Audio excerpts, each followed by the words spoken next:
Have you ever doodled a character and imagined it springing to life? What if I told you, with just a few frames, a handful of animation principles, and a simple bouncing ball, you could turn any drawing into a living, moving story? Now I know what you're thinking. Animation, that high-budget stuff utilized by multi-million corporations, like Disney. Well, yes, but animation is also a tool that anyone can learn to use.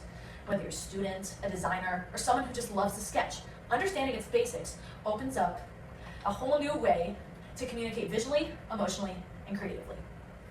Now, I've spent years studying animation fundamentals, not just through academic research, but also through hands-on experimentation, scene breakdowns, and countless hours of practice.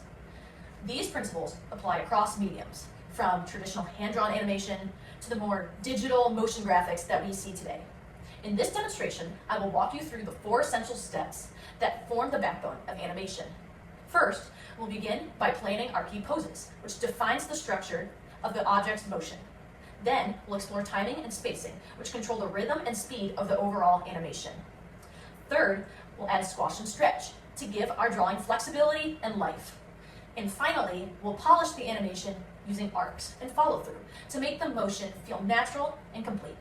I'll be demonstrating all of these steps using a simple bouncing ball, as it is an animation foundation, but also so you can see exactly how each principle works with an object that anyone can draw, or should be able to draw. Now, following this theme of accessibility, I decided to create the visuals for the demonstrations with a beginner-friendly and affordable tool. So this is a Wacom tablet. It is a fairly simple tool that plugs into practically any computer and allows you to draw without having a touchscreen.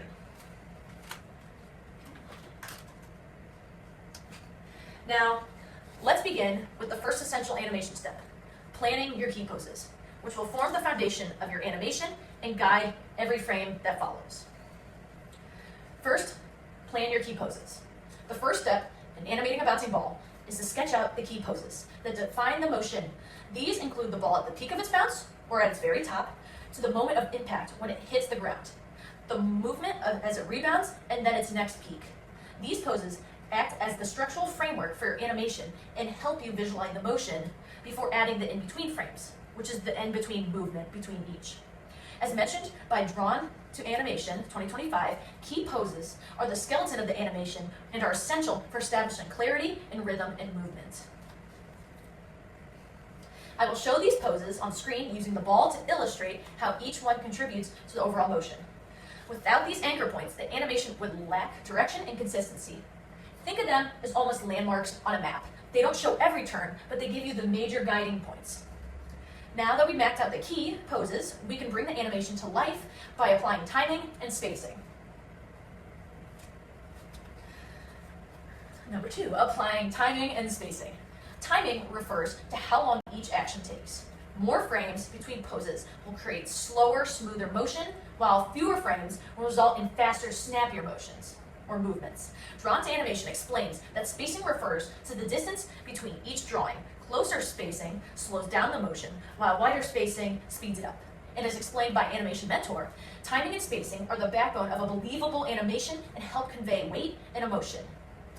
Now I will demonstrate how to vary the spacing during the ball's descent and ascent to simulate the effects of gravity.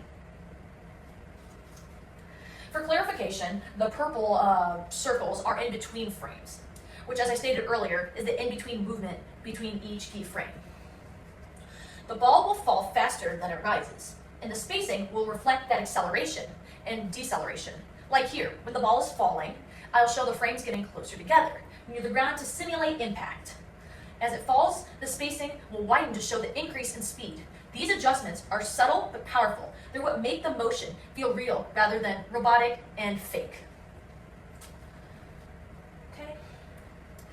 With timing and spacing in place, we can now add personality and realism to the motion using squash and stretch.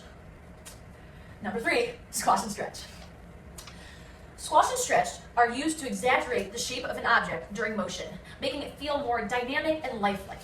And at times can also be used to demonstrate speed. Squash occurs when the ball hits the ground, and stretch occurs when it speeds through the air. According to ID Tech 2023, squash and stretch are the fundamental techniques that help convey elasticity, weight, and emotion in animation. For this, I will use the green additions to exaggerate the ball's shape at impact and during rebound to show how these changes enhance the expressiveness of the animation. Now, a squash ball looks wider, like here, at impact, and a stretch ball elongates during fast movements, like here. These distortions aren't mistakes. They're tools and showing motion. Even simple shapes, like a ball, can communicate energy and emotion through squash and stretch. This principle is especially important in character animation, where it helps convey mood, personality, physicality. Without squash and stretch, this motion would feel stiff and almost mechanical. With it, the drawing becomes a character rather than a basic circle. Now, to make the motion feel natural and fluid, we need to finish by adding arc and follow-through. Number 4, polish with arcs and follow-throughs. In real life, objects rarely move in straight lines. Instead, they follow curved paths called arcs. Drawing a motion arc helps guide the animation and make it feel more organic. Flip a Clip Tutorial 2025 emphasizes the importance of reference lines, or motion arcs, in creating believable movement. Follow-throughs refer to the smaller bounces and more subtle movements that occur after the main action, showing how energy dissipates over time. I will show how to sketch a motion arc and align the ball's frames along with it to simulate a realistic bounce. As you see, the ball doesn't just stop after one bounce. It continues with smaller bounces and slight shifts. That's the follow-through. This creates, as I mentioned before, a more realistic bounce. When drawing this, you would add less stretch than the larger fall, as it is smaller and therefore doesn't have as much speed. These final touches are what separate a good animation from a great one.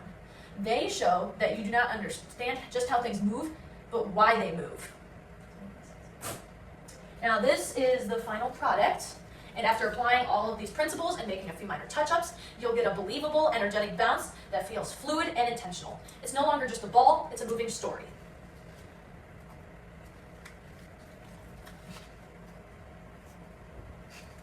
Today we explored 4 essential steps to animate a drawing: planning key poses, applying timing and spacing, adding squash and stretch, and polishing with arcs and follow-through.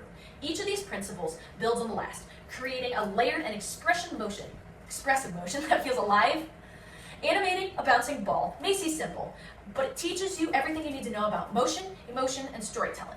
These fundamentals are the foundation of all animation, from cartoons to video games to UX design and motion graphics. Whether you're sketching for fun, building a creative portfolio, or dreaming of working in the animation industry, mastering these principles gives your art movement and meaning. Once you understand these fundamentals, you can animate anything. So grab your pencil, tablet, or animation app and start making your drawings move today.